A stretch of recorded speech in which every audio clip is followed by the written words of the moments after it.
Hey everyone, before we get started on this week's episode, thank you to everyone who paid attention to Transamerica. It is actually, while we did release it as an April Fool's joke, it still is a great game and we actually did a serious time. So be sure to check that out if you didn't get a chance to do that. Now, I just want to quickly let you know that this is the print and play special, and there are definitely going to be some notes and some links to some of the items we talk about today. So to find those, if you're watching the video, just, look below. It'll be in the description of the video. But if you're listening to this on the audio podcast, you can go to our Patreon page for free. It's no charge or anything like that, but it'll be listed as one of the entries. So you can just go there to patreon.com/wheeltapping, and I will put it as a free post for everybody so that you have links to all the wonderful tools and items that we talk about. And please, in the comments, leave it below. Let us know what your favorite tools are, because there's so many ways to do this, and we just are three guys who have a different way of doing it ourselves. So we thought we'd share for anybody who might be looking into it. So without further ado, let's get into the episode. Thank you so much for tuning in, and we will talk to you in May. So enjoy the show.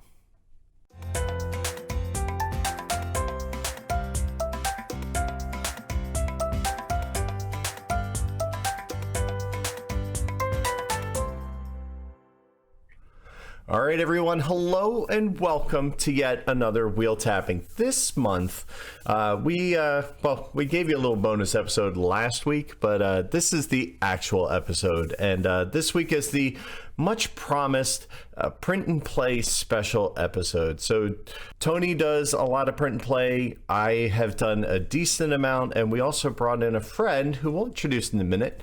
I'll let Tony introduce him when we get there, who does a lot of print and play and even has some fun toys that I don't even think I dream of. So Tony, how are we doing tonight? Happy spring, sir. Awesome. So our guest. Yeah, absolutely. Our special guest is a good friend of mine for the last few years, Mr. John Harris, a local Denverite. Welcome, sir. Welcome, Thank you. John. Thank you.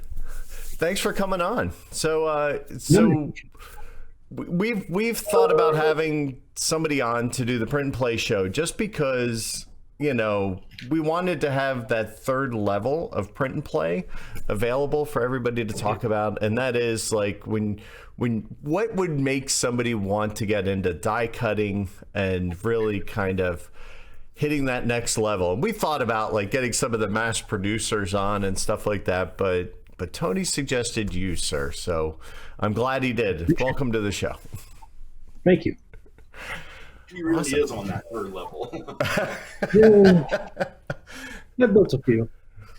There are a few. So why don't we'll kind of do things in a very similar fashion. We'll use our phase structure just to kind of help keep things moving along. And we're going to basically start with the initial auction, of course.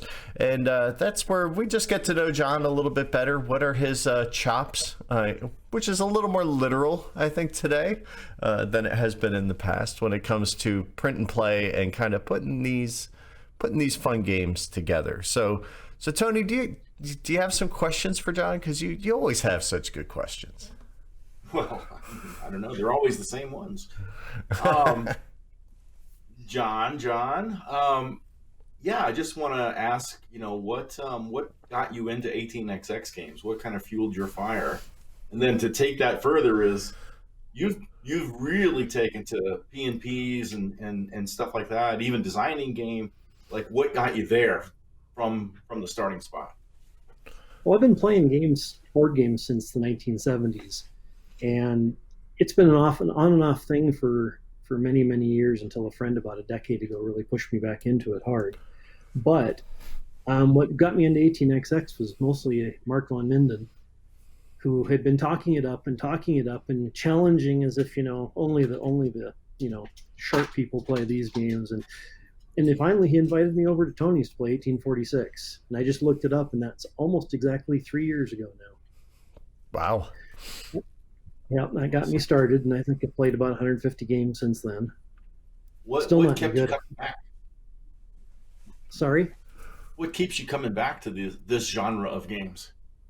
It's camaraderie and good games, and it's a game that you can spend a lot of time playing without losing any of the depth or the interest, or you don't get to a point where you're just sitting there bored and wishing for the thing to get over very often. It keeps going. There's often things to drive it. You can always push yourself a little bit further forward in the game most of the time, or wish you went bankrupt. But Or yes, or wish you went bankrupt. What about getting into like the print and play aspect of things? What have you always had like an artistic, you know, flair, or like what got you into printing these games? I'm not very what I would call artistic. It's mostly that I like working with my hands. I like making things, and this is Yeah. something that I got. It's very satisfying to be able to produce. Here is a complete game that I now have sitting in front of me that I can pop out and play. And the pieces seem really daunting at first, but you do it once or twice, and you realize, I've got some gripes about the quality of what I'm producing, but I can refine those, and it isn't that hard, and it doesn't take that long either. So, And honestly, if you mess up on you mess up on a run, it's not the end of the world to, go back to zero, start over, and redo that one piece, right?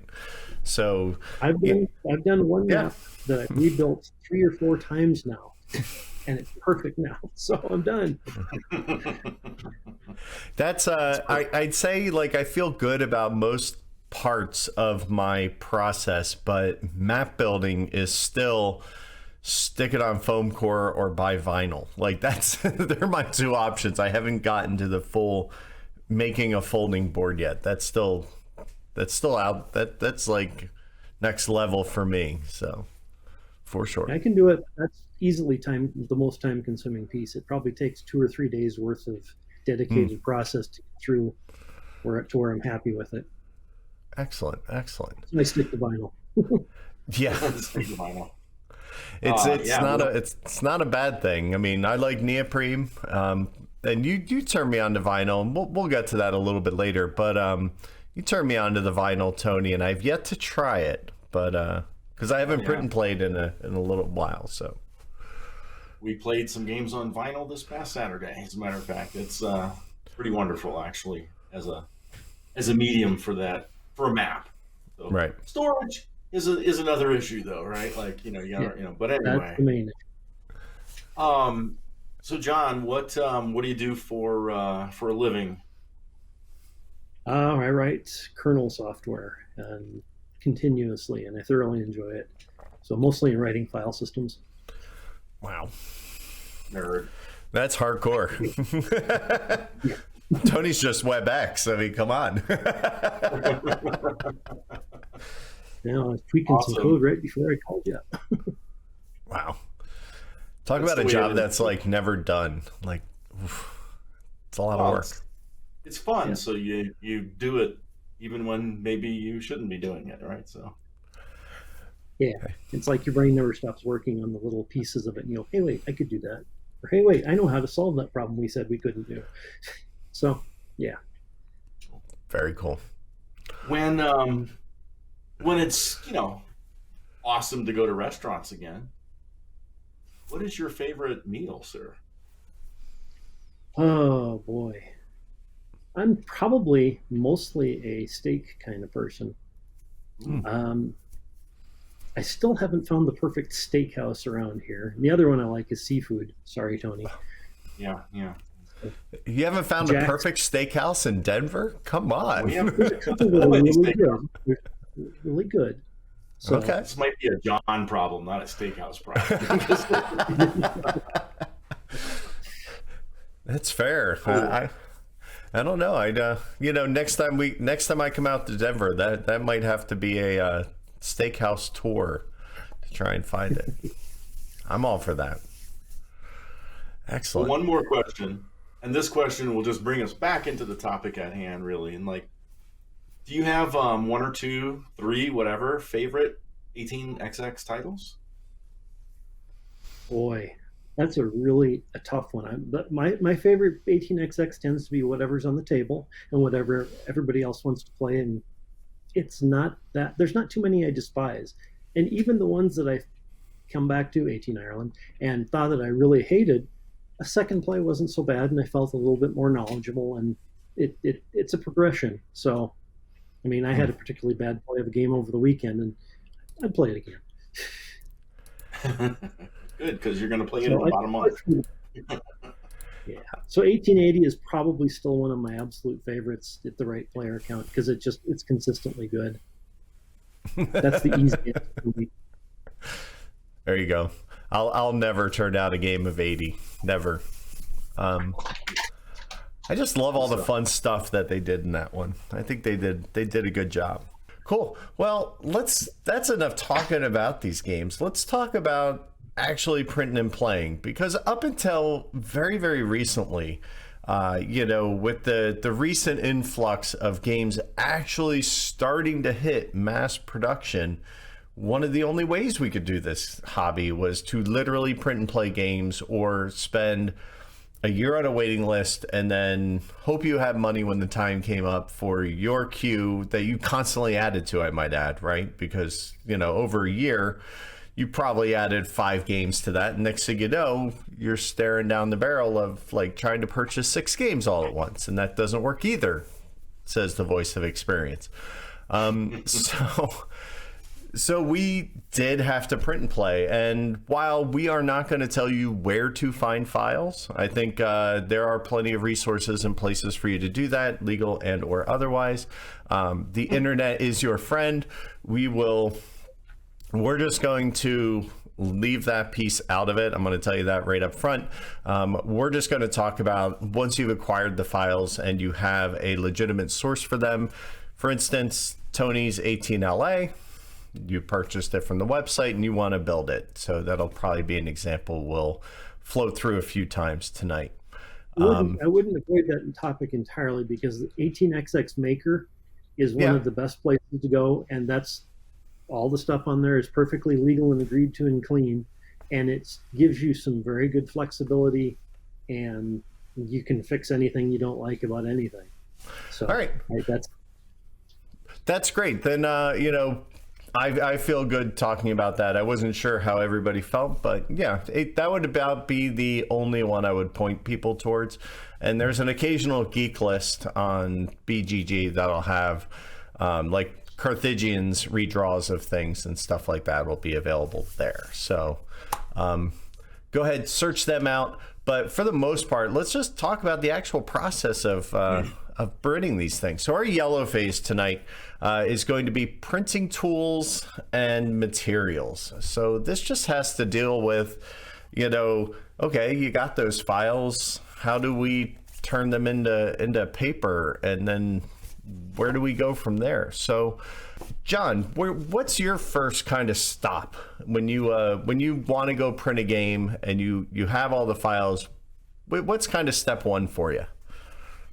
Usually it's going through them and looking for things that I need to watch out for. Things like you need to have some things that are printed double-sided.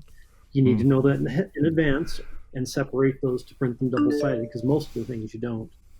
Other than that, I just kick my printer and let it run for an hour, printing out all the stuff, and go back and check on it later. So, do you use any kind of special printer or anything like that? I have a laser that I'm 50-50 on how happy I am with the results coming out of it. Sometimes it doesn't like printing on super heavy paper. Sometimes it doesn't, the toner doesn't stick to certain types of paper. So it's a little on the fussy side. What do you tend to use? I've got one of the brand name inkjets, the EcoTank ones. The ink is really cheap, and I've gotten good results. It doesn't do really well on reds.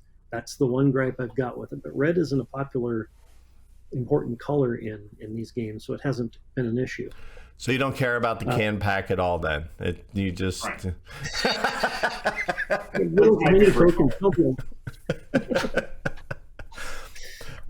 I'll also be honest with you. For me, my printer, I send it to Staples, and I just have them print everything I need printed. like they do my shares, they put it on heavy duty paper, you know, it comes out really nice and clean.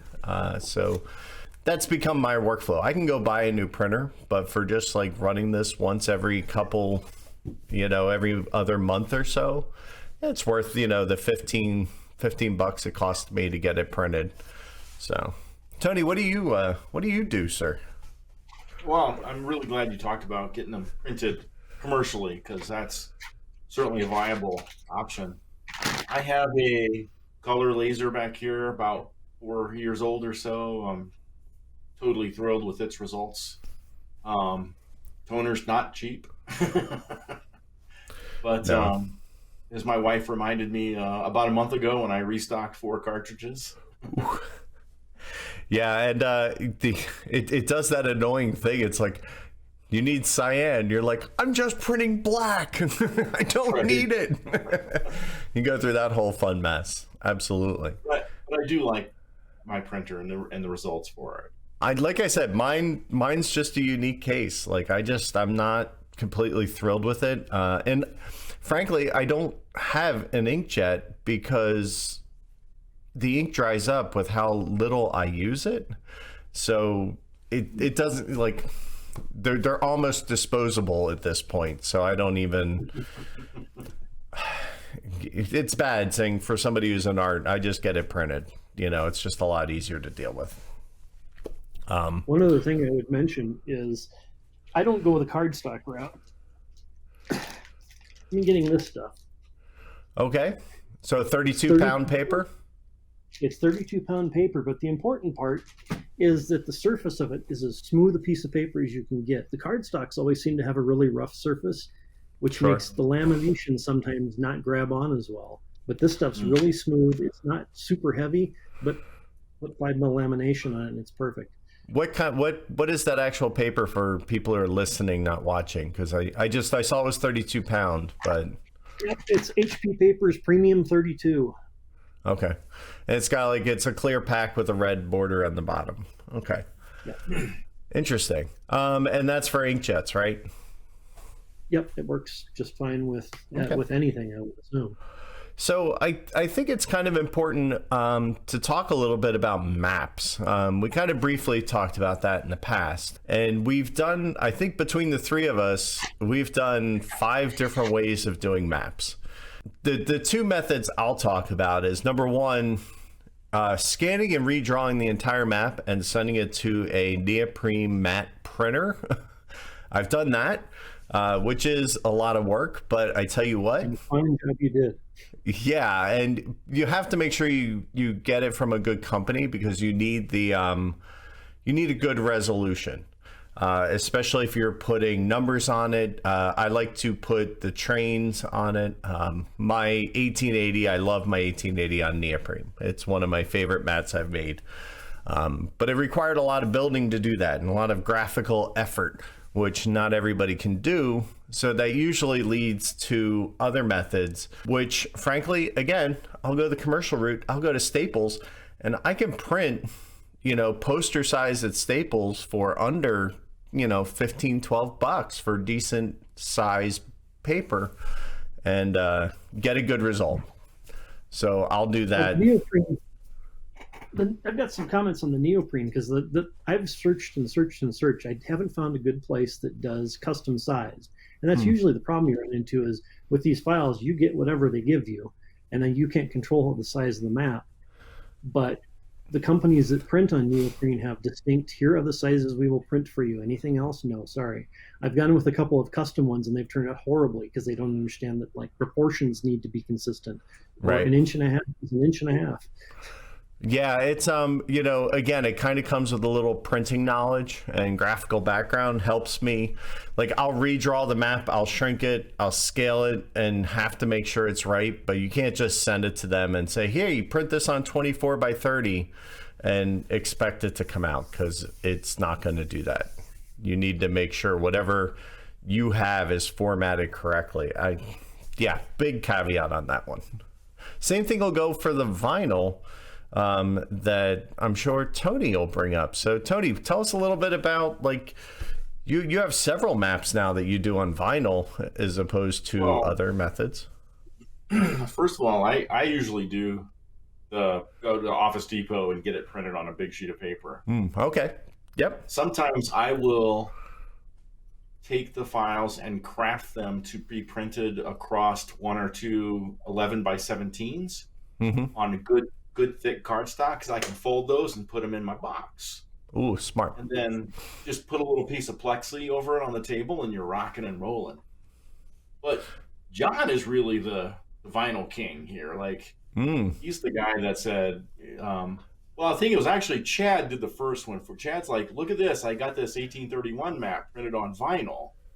And it was like amazing. And then John really got into it and it's like, okay, well, we need to use this type of vinyl and da-da-da-da-da-da. And he found the vendor, and like, John's the vinyl king here. Ooh. Yeah, Chad's actually the one who found the vendor. He's the one who recommended the company, Vivix Printing. But they've done really well. They are really cheap. And you talked about $15 for a paper map. $15 isn't too surprising, is often the kind of price range you're going to be looking for a vinyl map. And that's just like, there's no question which way I'd rather go. Interesting. The prints are clean. They know how to make things consistently sized. The only thing I run into with them is you have to start out with your map in even inches.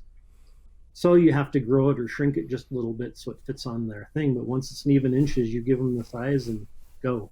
And it's perfect every time. So no, like 22 and a half by 30. You have to hit it on even numbers. You technically can do one of the two dimensions with a ½ inch on it, but then you have to watch, because it does this weird thing where you'll enter one of the dimensions and it calculates the other one for you, and they won't be consistent. So you have to watch it. It's like, don't do that. Just go with full inches and everything always works out easy.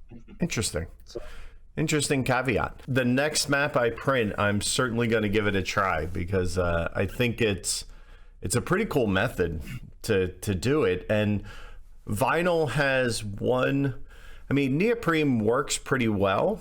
And for the most part, I'm happy, but I think the vinyl will tend to go flat a lot easier and recover its shape and go flat a lot quicker than sometimes neoprene, because you let neoprene sit, you roll it up one way when you store it the first time, and then you roll it the other way when you store it the next time, and you keep doing this little dance so that it kind of just always has the right kind of bend to it. So, but again, I could probably count how many neoprene mats there are in the wild. I literally have two. I have 1880, and I didn't like the draw, and the way I got the map for CLE was so annoying that I went and redrew the entire thing just for me. So I literally only had two of them. So cool. So the other method, and this is probably more traditional, is just to basically take the large prints, mount them on foam core, and then you use bull clips on the end, hold it together. I've seen magnets. I've also seen a thin sheet of plexi thrown over top. Usually people use white foam core, and that's the first time I ever played. That's what we played on. So that pretty traditional. And then again, John, throwing it over to you, actually making folding maps with board. Where does that process start? Because I wouldn't even know where to begin. Well, I watched, there's a short video, I can't remember who posted, I'm sure we can figure it out, but showed a way he made simple boards, and I kind of took that and just processed through it. And Cleveland, you mentioned 18 CLE, is where I started. I started with, I bugged the designer and said, can I get a full size map? I built a board for it. I cut up the map. I glued it down. Yeah, it was okay. I think that's the one I've remade 3 or 4 times now, and I'm very happy with the results now. But the process really gets down to precision. Okay. I mean, Tony can probably talk about the other piece, but you have to have a way of cutting cardboard. And I'm using I think it's 100 point. It's a 1/10 of an inch thick chipboard. But you have to cut it square. It has to absolutely be square, or you're going to end up with garbage. And every one of the pieces that you're going to put together has to be square. I have gone through 47 different methods for it, and I finally bought a giant matting board cutter that does it superbly. It does it perfectly every time. The chipboard the blade doesn't like the chipboard very well, so I have to replace the blade every few cuts, but big deal. Yep. And that turns out superb. Now, are you making so you're building the board, adding the backer to it, and then adding the map on the end, and then doing the cuts, or? Correct. What I usually do is I figure out the dimensions and do a significant amount of math to make sure that everything lines up perfectly. Cut out cardboard chunks to those sizes. And the biggest I've done is a 6-fold. That's what the Cleveland map is. And I put it down, and I've got some bookbinding tape that I make it into a folding board with the bookbinding tape. Then I get out the wrap, and I wrap the back of it to about a 1/2 inch over the top. And getting that crisp and perfect is another one. It's a matter of getting the right kind of stuff, and I found a really good material for it. And then I take the map, set it on top of it, and I mark it and cut it based on how it lays out on there. So it's a rote process. I've seen some people try to work from the map forward, but it's like, nah, I'd rather work from the cardboard's going to tell me what I have to do. Interesting. Wow. That sounds like an awful lot of work, John. I just have to say. I've stood on the precipice of doing it once or twice and then just quickly backed off. And I'm like, yeah, you can buy the preset 4-fold boards on Amazon and just glue it down. That'll work, right? Kids, no, it doesn't. Perhaps it works for somebody, not this guy. One other method that's, I think, paper vinyl 11 by 17 because I can't do it either, man. The one method that you I think may have missed is the laminate the thing and use clear tape to make a folding map out of laminated paper, and that's probably one of the most common ways done. Exactly.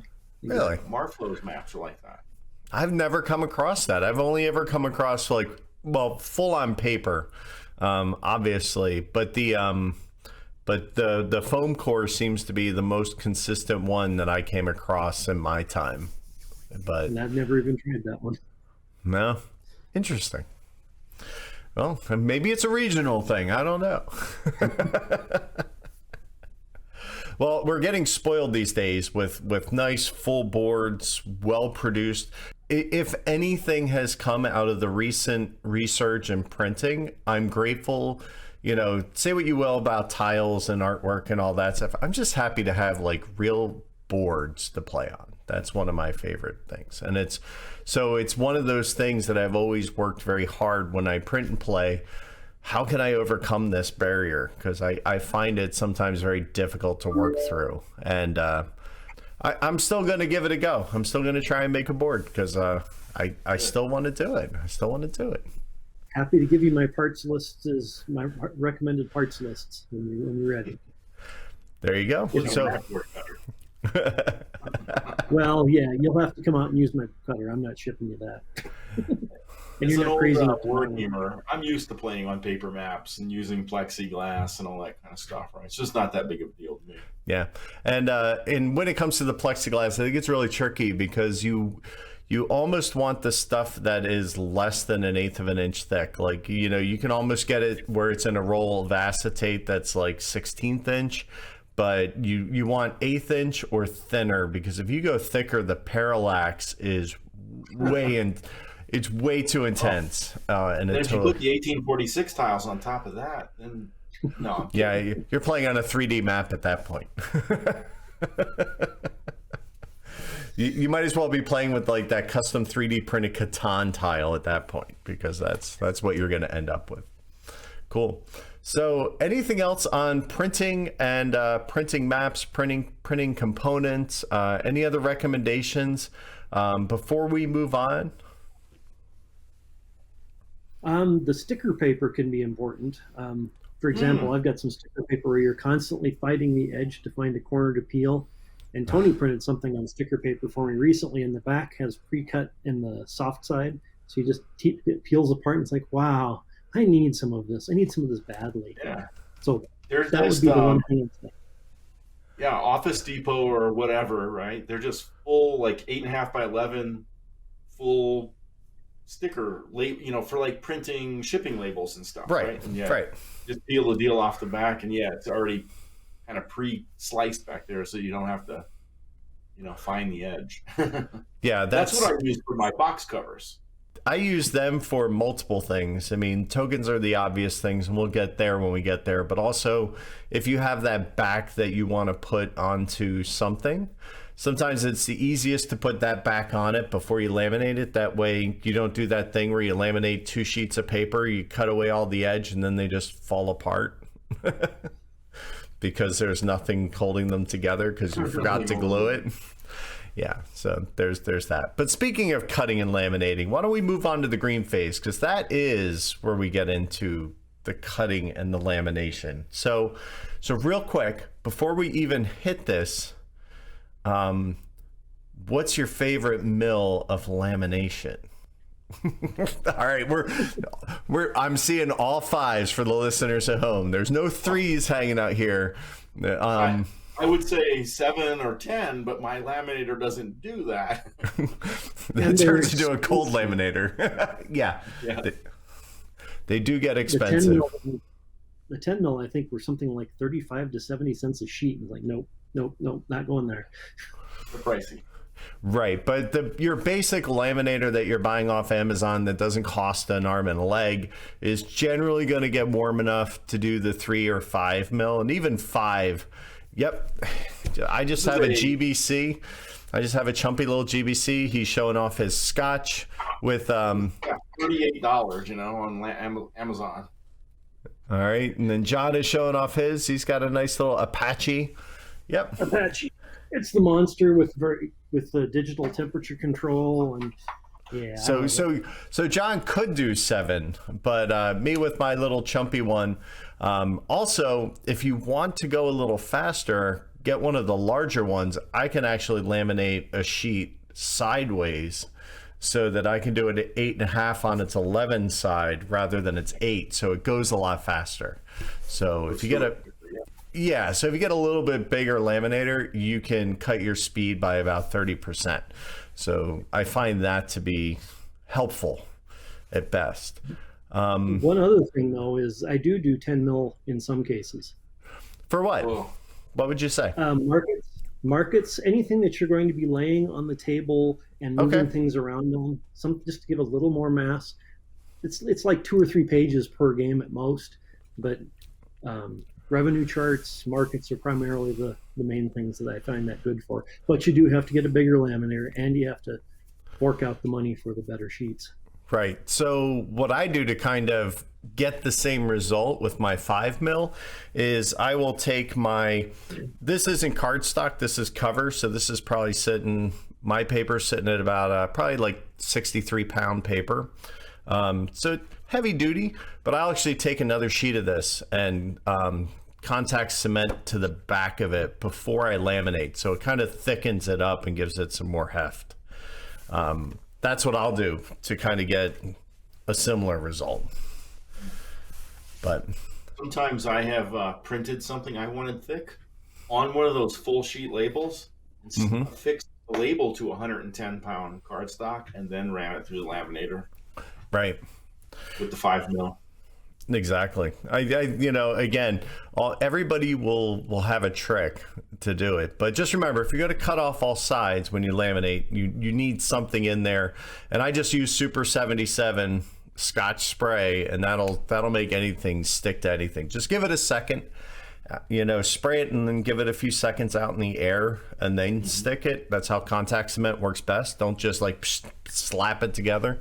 And then the heat, that stuff ain't never coming apart. So yeah, that works great. I love that for that. So get a decent laminator, but if you're just starting out and you're playing around, the $25 Prime Day special is great, and there's no reason to turn your nose up at them. If you're ever only going to do 3 and 5 mil, they do the job just fine. Absolutely. But I would say stay away from the 3, just because it's usually very hard to work with, and I have had just mixed results because that's where you tend to find the quality variance to be huge. Like sometimes you'll get a wrinkle that you weren't expecting in a 3. It can do some weird things that I don't get out of my 5 mil. So, we talked about going to a commercial place like Office Depot, Office Max. They also do laminating. You could have them print and laminate your pages and just go home and cut them. Yeah, if you want that revenue chart done, like John suggested, at 10 mil, guess what? They have 10 mil. They'll do it for you. Let them. You go home, do all the 5s. Let them do the couple pieces of 10 that you need. Yeah, no, that's great. They'll even laminate a map.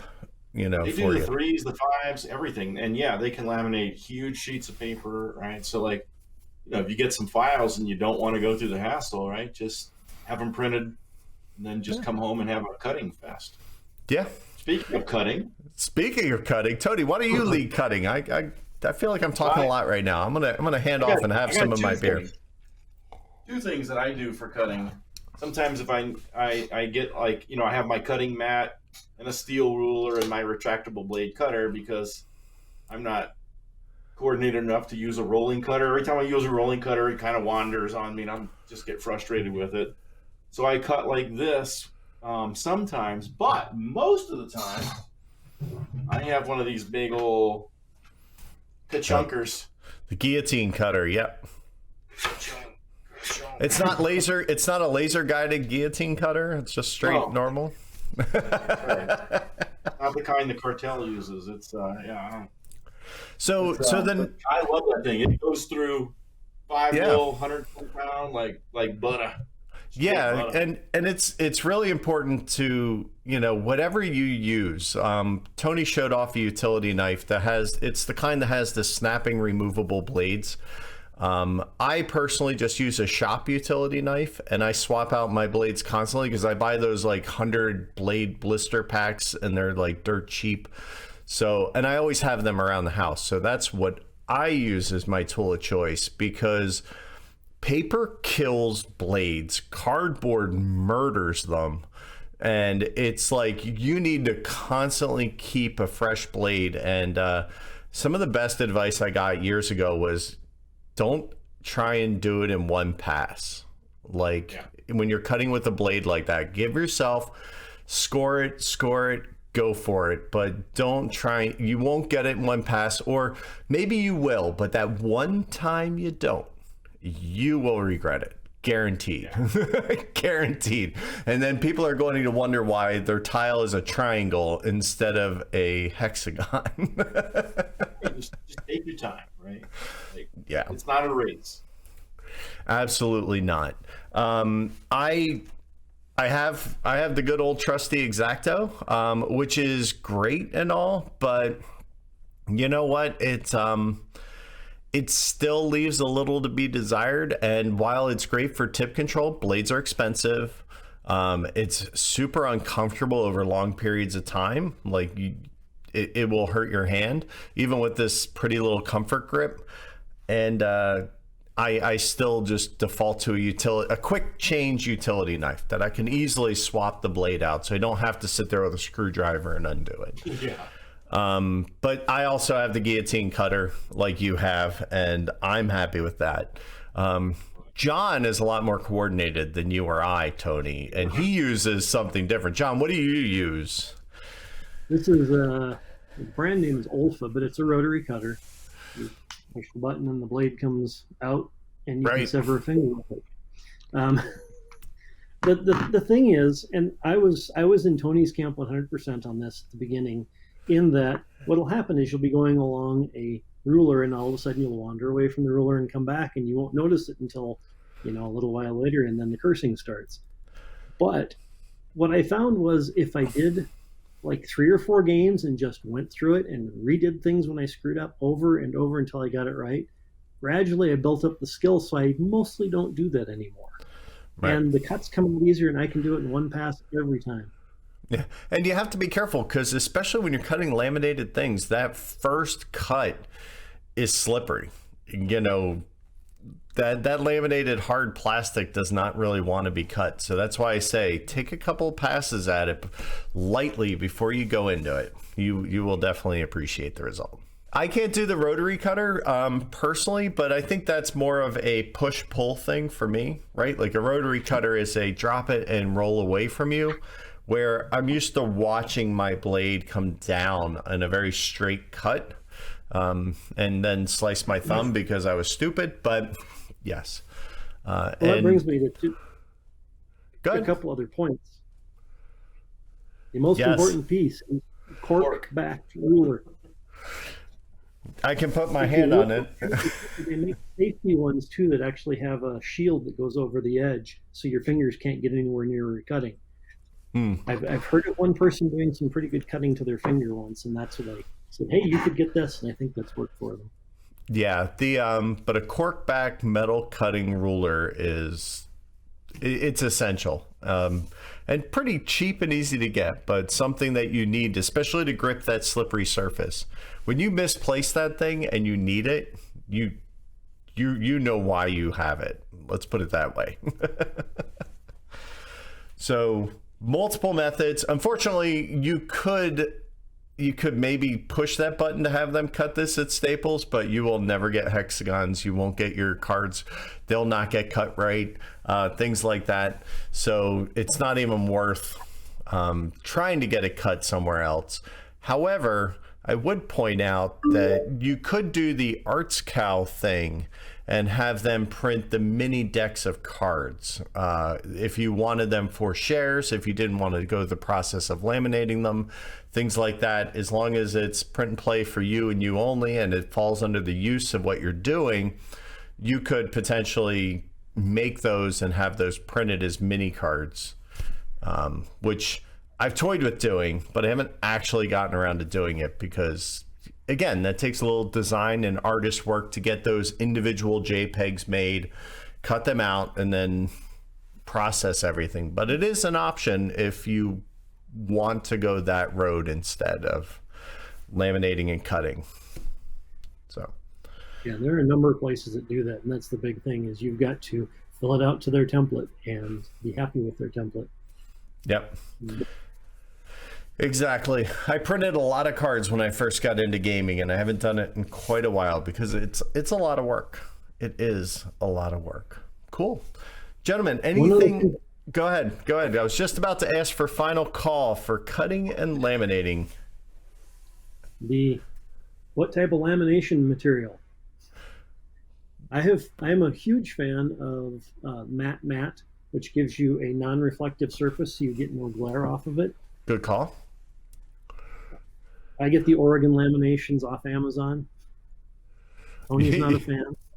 No, I like a little gloss. When it's matte, I can't get two shares apart. I like some slippery. Well, I would argue, get some small packs of each and find what you like, or ask friends what they like, because I think it also depends on your home situation. If you have a lot of bright light directed straight down or off on an angle at your table when you're playing, glossy paper is going to be a problem. But if you have good even tone lighting that isn't harsher, you don't have a ton of sunlight, then you can go glossy. So I think it kind of depends on where you play and who you play with to a point. I like satin. It's a good mix. It's not gloss, not matte. Impossible to find. I've not found any. Haven't found a good one. I got stacks of it. But I tell you, whatever you do, just go buy the 50 or the 100 pack, because you're going to use it. And it's nothing's more annoying than getting halfway done a project and realizing you need more laminating pages, and then maybe you don't find the exact thing you had before, and now you have two different in one game, which I know for some of you, this guy included, that would drive them nuts. OCD. I wouldn't go that far, but it would just be that niggle that would constantly drive me nuts. Like, you screwed this up. You screwed this up. All right. $500 on Amazon are awesome. Yeah. It's worth when you find what you like, it's worth getting a bunch. No doubt. No doubt. All right. So we're going to kick it off to the brown phase, and the brown phase is where we kind of talk a little bit about tokens and assembly. So we kind of talked a little bit about assembly when we covered mats, right? Because maps are a big chunk and there's a lot of assembly, but actually putting the tokens, there's a lot of different ways to do this. And I'll tell you my way of doing it because it's completely weird, but I love it. And I get an interesting result from it. And that is I print my tokens on the sticker paper. And then I run that through the laminator. And then when I go to peel my sticker paper off, I get sticky on the bottom, I get my token piece, and then it's got a laminated top on top. So it gives it a plastic finish and layer over top of my token. And it still gives me the adhesive on the bottom. So it's one way I've been trying lately, and it's fun. It's annoying to cut because getting a circle cutter through, this is when I actually have to use 3 mil because 5 is too tough, and I can't get through these little circle cutters that you get. Just ain't happy cutting through that, that small. So, fair warning. I've even experimented doing that and then cutting it on my Cricut. And having it cut a ton of circles out, which I got to work. It took a lot of effort, way more work than it was worth. But I got it to work, and that's all that matters. Interesting ways to do it. I am by far not the token ninja. I'm the guy who kind of gets that one that's a little wonky on the edge because he couldn't peel the back off the paper. My tokens suck. So I want to ask you gentlemen, because this is actually, I'm curious to know, how do you make, because Tony, you make some good tokens that I've seen. So serviceable. Tony cheats. Don't tell anybody. Tony cheats. So the best way to buy tokens is to go to railsonboard.com and buy the sticker pack for the one that you want. That's number one, the best way to do tokens. Just go to Marcin. They don't have them. And order the blank tokens from them and print your own. They make LA now, so even the one we're kind of talking about, they make a set. It might be on a boat coming over. Maybe. Well, when it comes to tokens, I love the 1/2 inch. And when I first started making games, I would just go to Home Depot / Lowe's and buy 1/2 inch furniture plugs. Okay. They're a little bit taller than a normal 18XX token. They have a slight taper to them because, they're furniture plugs that you hammer in. Right. But they work great, and they're 1/2 inch. And then I have a crap ton of 1/2 inch label paper that I bought from Amazon. Comes with a template, blah, blah, blah. You print, you peel, you stick, done. It's sexy. You could also paint the tokens if you wanted to, right? I've, spray painted them and stuff like that. But these 12 millimeter tokens that Rails on Board make are just amazing. Lots of different colors, and wow, they're awesome. So right now for 12 millimeter, because I haven't found any good label paper, and I'm not going to punch it on a full page label and try to peel, not going to happen. So I just punch them on paper, and I just glue them to the token with Elmer's. It works fantastic. What's that? Cheats. Is that the cheat? That's the cheat. Okay. I'm not peeling the tokens. Is terrible. Now, John is the token master. I have this, He's got the little screen printing shop in the background, right? Where he just screen prints each one individually. I have this $2 hole puncher. John, on the other hand, because he's Jedi level on all this stuff, he's got these as well. But I know that John's got tools. They're the best cheap ones. Right. Old laser guided. What is it? Cobalt salted. What is it? This is the most expensive punch on the planet, but it also is incredible. All right. I So mean, what? it's almost like a shear when you squeeze it and cut through the paper. It almost shears the paper like scissors. It's beautiful, absolutely So beautiful. so it's a plier like tool that has a what's that, about a 10 mil hole on it, or 12? Well, that's the main reason I got turned on to this. Is there's an issue always with matching what hole punches can you find for what token size, and a Yes. lot of people use 3/8 inch for the 12 mil, but the 12 millimeter, but those two are a little bit off. This one is the magic 7/16. 7/16 is perfect for the 12 millimeter tokens. So it's superb. So you just use the sticker paper with that, and that's your route? And sit there and curse a lot as I try to peel them apart just like anybody else. Yeah. Yeah, that's where the laser kind of fell apart for me, because as you're trying to peel that edge, you're also kind of scraping off some toner a lot of times. And that's kind of where if I laminated it first so that the top layer is laminated but the bottom layer is still sticky, that's how I found that workaround, because I'm like, oh, now my top stays nice. And I had all this 3 mil laying around, and that's where that kind of grew out of. So yeah, but if you're going to do a bunch, that works for sure. But you know what? We mentioned Rails on Board in this. Guys, girls, ladies, and others, they're not expensive. One of my orders to them in the very near future is literally just going to be probably 20 of every color, so that I then have them on hand for things. 20? You mean 100? 20? They're cheap. They're like pennies, but yeah, just why not? Why not just get a nice big bunch of one of each color? Like I have, Tony talks about plugs, but I'm showing, like, this is the Rails on Board 300 pack of natural tokens, right? And 7 millimeters, 10. That's right. Ones look like 7s. It's confusing. There you go. John's got all his cubes and stuff. Is that it? That's just the 12 millimeter token. Good Lord. So,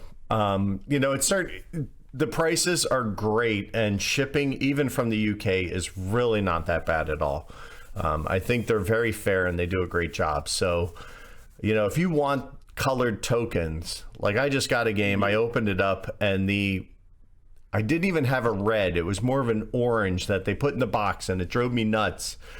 And I'm like, I'm just going to order some from Marcin the next time I make an order and replace them all, because they were wrong. And you'd think from a published game it would be right, but it wasn't. Anything else? Any other ticks and trips? Do you guys do you tweezer them on? Like, how do you line them up?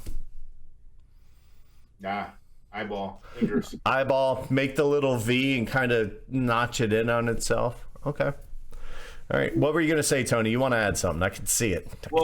I thought you were maybe moving away from the brown face, but there's two assembly things that we haven't talked about yet. No, let's go. I'm moving away from tokens.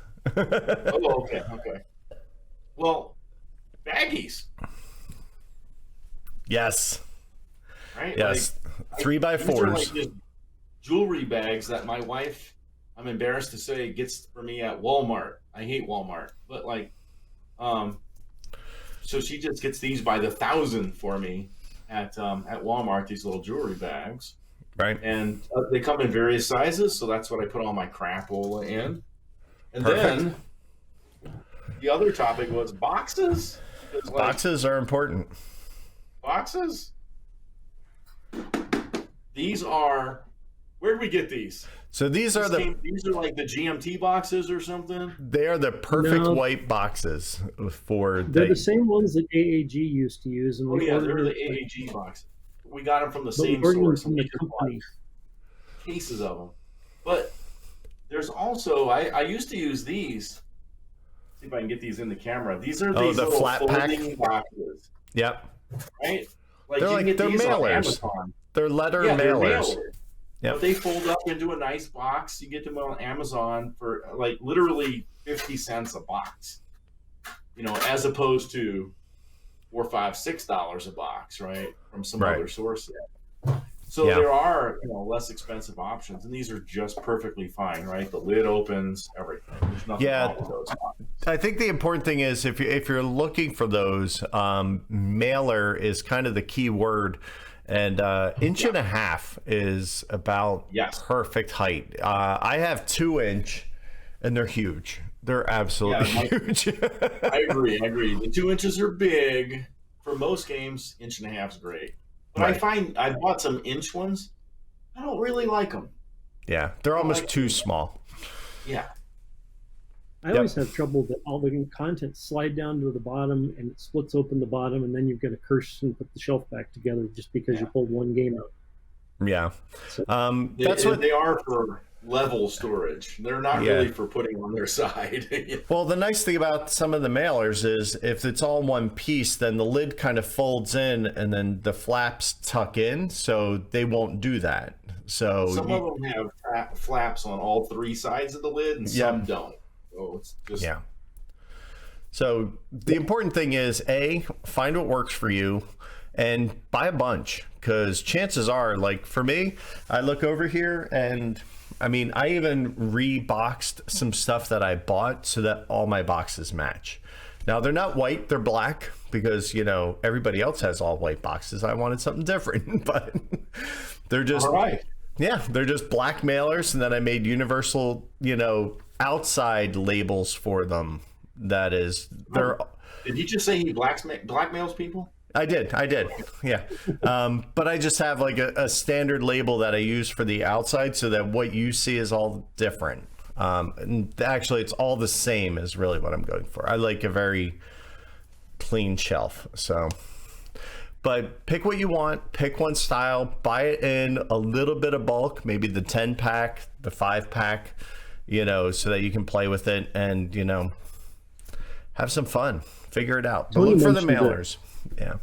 Tony mentioned the GMT boxes, and those GMT boxes are really good too.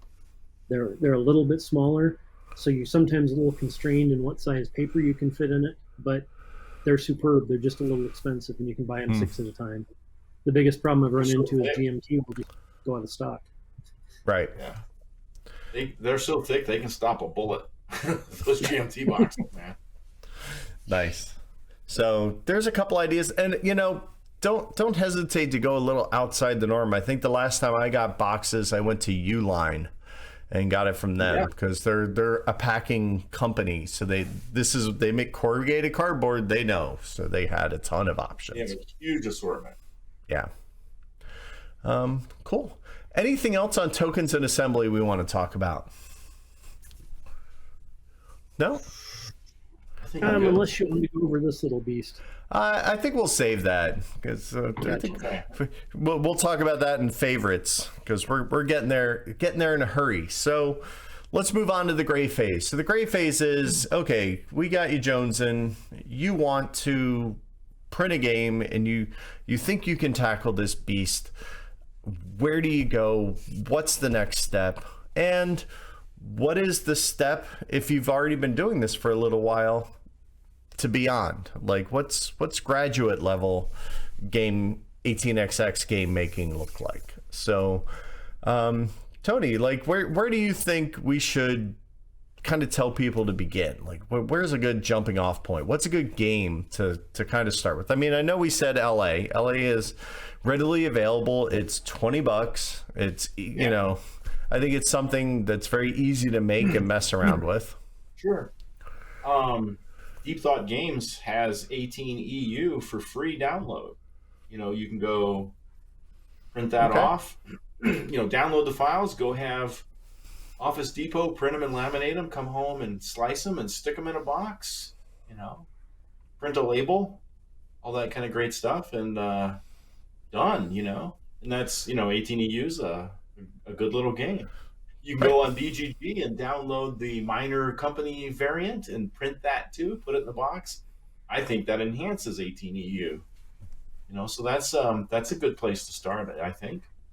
Yeah, it's definitely good. John, you mentioned 18xx Maker. Like, where would you tell people to start? Because I know for some people, like the thought of JSON and all that stuff just completely blows their mind. So where do you think people should begin if they're going to try and dive into Maker? Well, it's kind of like how I got Tony started. It's like you give him the first dose for free and he keeps coming back for it. But the key thing is you take somebody else's work and you fix something that drives you nuts about it. And you realize how trivial it is to do. And you can adjust it, you can change the fonts, you can put the hexes and print them in different ways. And so the JSON is kind of daunting to write from scratch, but the typical thing is you take some common game and rewrite it for yours, or rewrite it for what you want. And the biggest thing I like about it is it gives you the tiles are the key thing that I think it's absolutely best at, because you can make up a set of tiles in an evening that are precisely laid out the way you like to cut them. Right, because we didn't even get into that when we talked about cutting. I mean, there's so many different ways to cut tiles. I mean, there's the lump, there's the individual, there's the offset, don't even get me started. Yeah. Right? It's like this one on the top is made for die cutting. So right. So they're all kind of squished together. Yep. They have borders so that you know where to cut. Yep. These are the individuals for people who really like scissors. Yep. And if you want to do rotary cutters, these are the offset ones, and they have nice guidelines you can work with, and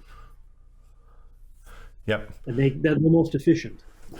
But the best way to see that too is if you go to 18xx Maker and you make the file, you can set these parameters and then download it, and you'll be able to see in the PDF what each one does.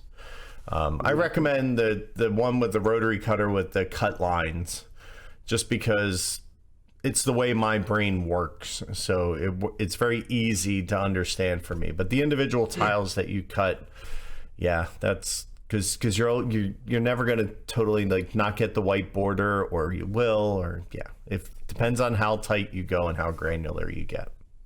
I will say this though about 18xx Maker, like John said, you can go there and there are some games available to legally print, but to actually make games, you might, like John talked about JSON files, right? Well, that's JavaScript object notation, right? And that is a format. It's a definition language basically for these files and stuff like that. So it's easy, but it's not, maybe everyone's cup of tea.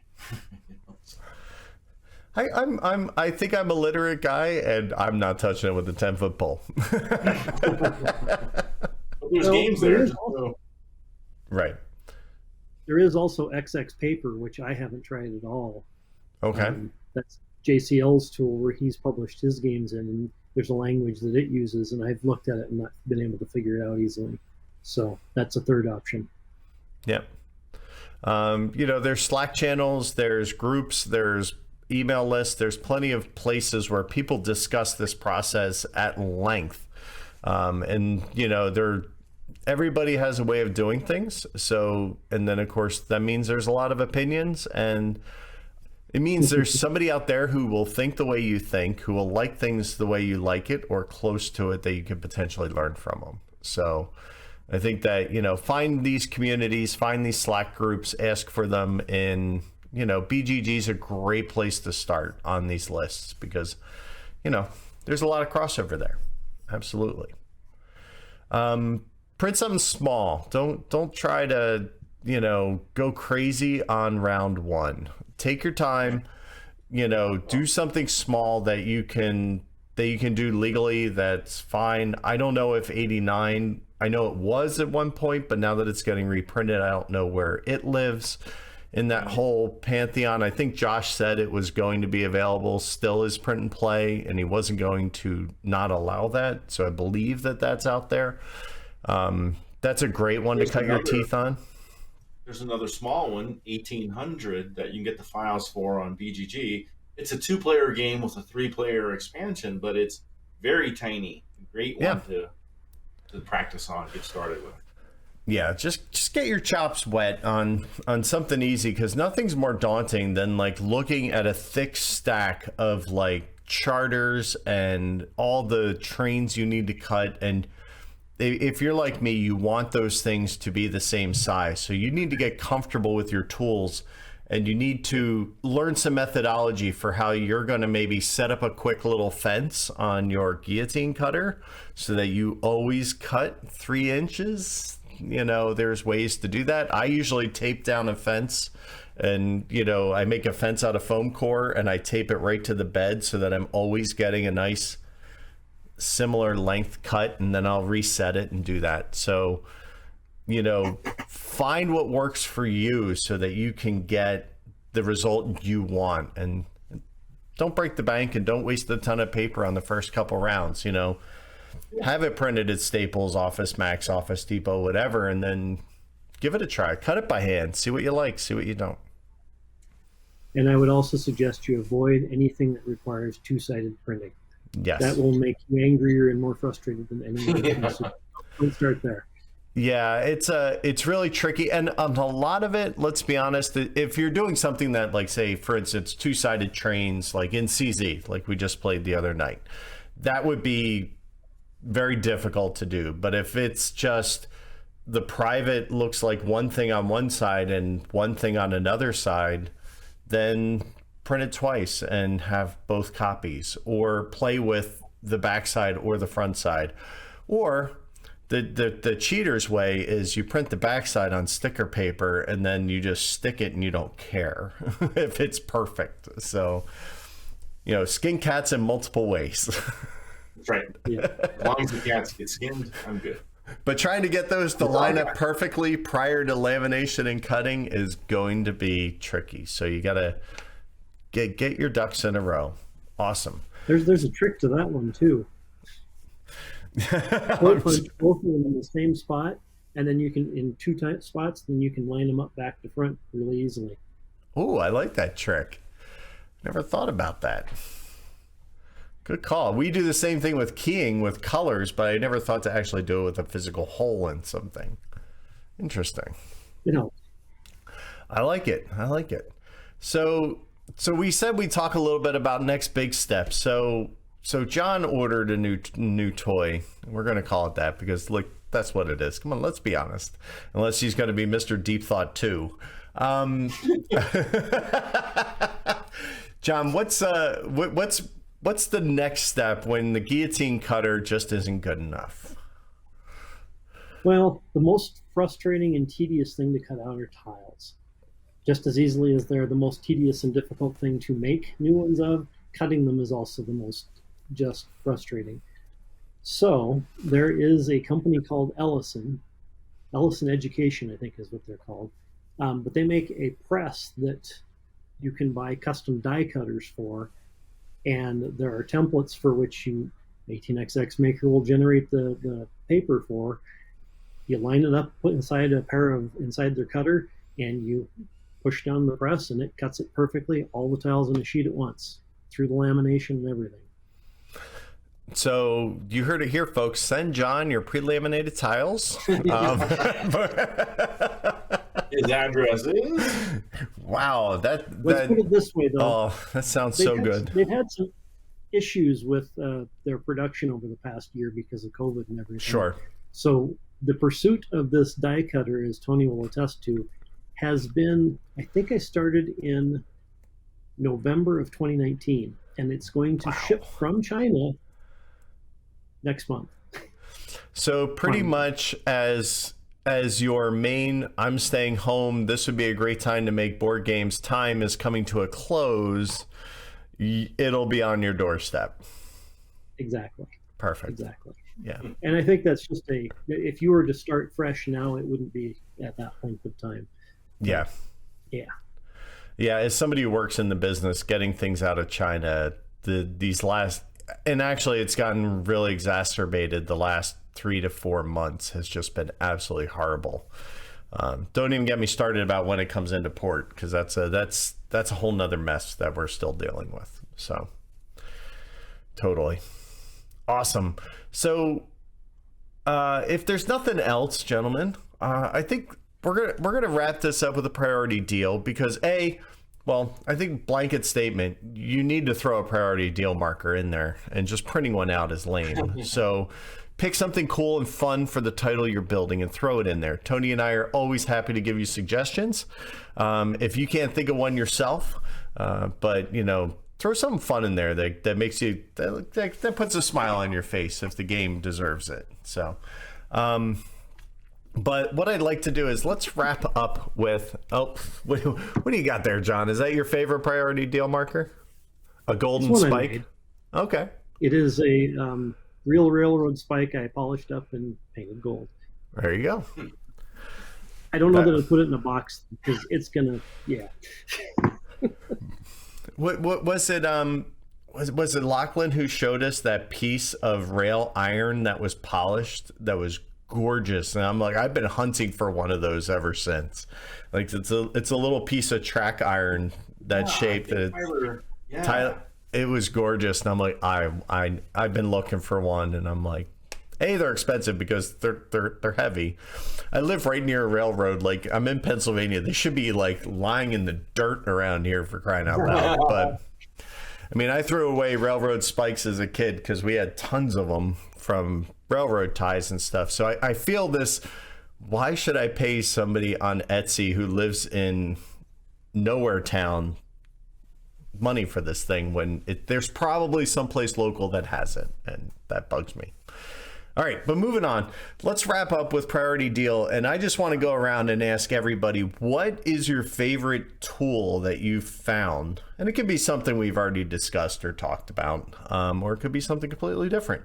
But let's go around the horn. I'm going to start with you, John, since you get the golden chair today. What's your favorite tool when it comes to print and play? It's got to be that ridiculous hole punch. That thing just makes the hole punching so much nicer. It feels like a pleasure to punch out token stickers. It sounds stupid, but 7/16 is your magic number. Who made that?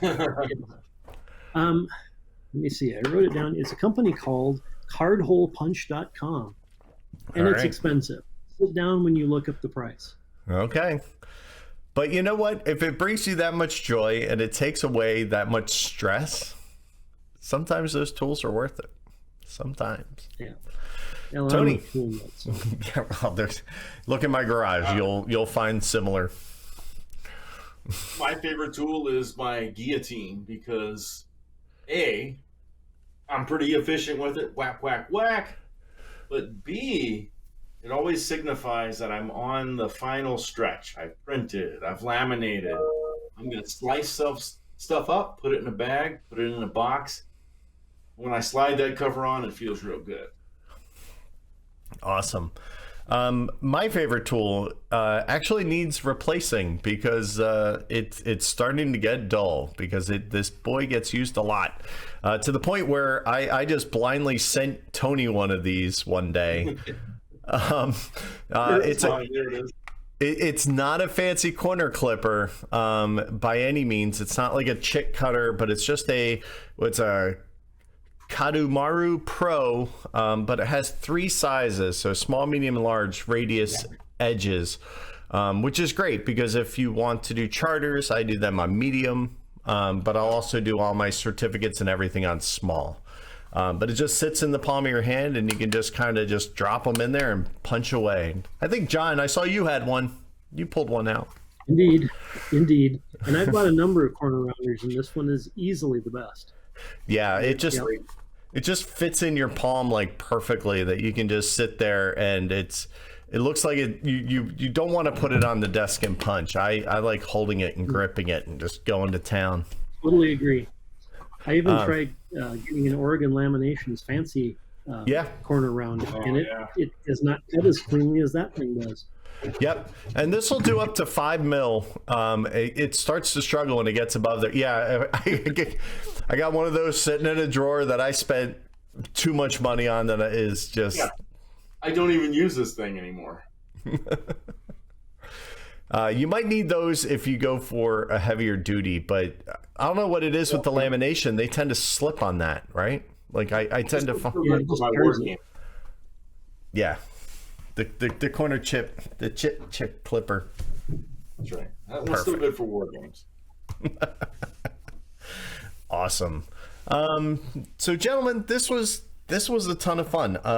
I think print and play is a huge part of this hobby, and I don't want to say it's a rite of passage, but I kind of feel like it's kind of one of those alternate ways to enjoy the hobby while we're kind of waiting for all of our friends to get back together, right? Like it's a way. I've always found crafting around games a way to engage with the game and play with it and do something with it to progress my knowledge of it and increase my depth to a point where I can enjoy it more, but I don't have to have 3 other people at my table to do that. It's something I can do by myself, and I can, like when I was making inserts, when I'm I'm playing around making extra bits for games or things like that. I find it just another way to engage with the game, and I think it's a lot of fun. I think it's a great little like corner of the hobby is printing games, because there's several levels to it, like maybe just 3 in my mind right now, right? There's level 1. Just have a commercial location, print and laminate the files, take them home, cut them, put them in a box, you're done, right? Level 2, maybe the Chris and Tony level. Hey, I'm going to print them, I'm going to laminate them, I'm going to cut them, I'll start expanding what I can do. And then there's level, let's just skip 3, 4, there's John. Right? John's like 3.5. 4's coming. 4's coming.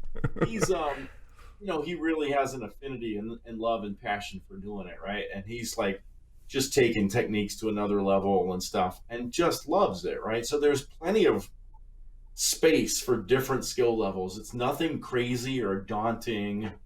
It's a lot of fun. Keeps you off the street. Yeah, absolutely. And I think that you don't have to post. It doesn't have to be perfect. It doesn't have to be pretty. You're going to have some wonky hexes. It's going to happen. It's going to happen. Nothing's worse than printing out a game and somebody going, wait, we're missing a lot of tiles. Like, that's annoying when you miss a whole page. So do a quick calculation before you start when you send those files off. I may know that from experience. John, any closing thoughts? Why would you encourage people to do this and maybe seek it out, other than, crying con in the middle of their kitchen as they're cutting tiles and screw up? No, I find the process really kind of relaxing. It's a time I can sit there and I'm doing something mechanical, something physical, and lets my mind wander on other things. I mean, you'll sit there and you'll find that you'll pick up, here's a mistake in this game. Wonder how that happened. And because you're getting right into every little component of it, you get that level of study of what's actually going on there. Plus, like I said, it's just a great way to, spend some time by yourself, think about other things, and get this done. And yeah. I just love making stuff. Quick question. You just dawned on me, kind of going back to our earlier conversation with 18XX Maker.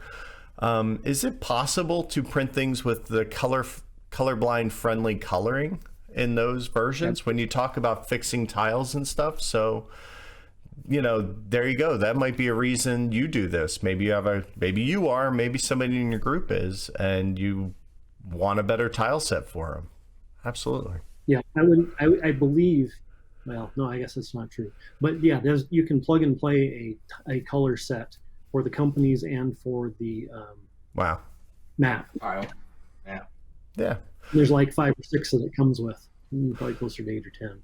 So you may be able to improve a game that sits on your shelf currently and find a better way to do that. So absolutely. Cool. Yeah. Well, John, you brought a heck of a lot with you tonight, and just want to thank you for that. Thanks for coming on and hanging out, and thanks for having me, and I'm humbled by the praise. I look forward to getting out to Denver, hopefully at some point, and being able to game with y'all in the. I mean, we're talking future, not too far now, so it's there. Not too far, and we'll definitely get John around the table. He's a great guy, man. Really is. Absolutely. So excellent work. Yeah, so check out those resources. If you have questions, feel free to hit Tony or I up. John is also on Twitter as well. He's the Tick with the E is a number 3. So you can find him there if you see him. And he doesn't have a picture of himself. It's literally the Tick. You can understand why. Yeah, I get it. And Richard Warburton's hysterical. I love him. So with that, we're going to say have a good time. Thanks for playing along, and we'll see you next time on Wheel Tapping. For joining us this month, be sure to tune in next month to see what shenanigans Tony and I will get ourselves into.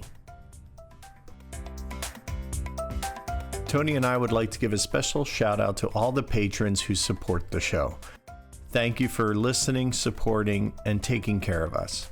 You can also help us out if you want a shirt. Be sure to check us out on Teespring.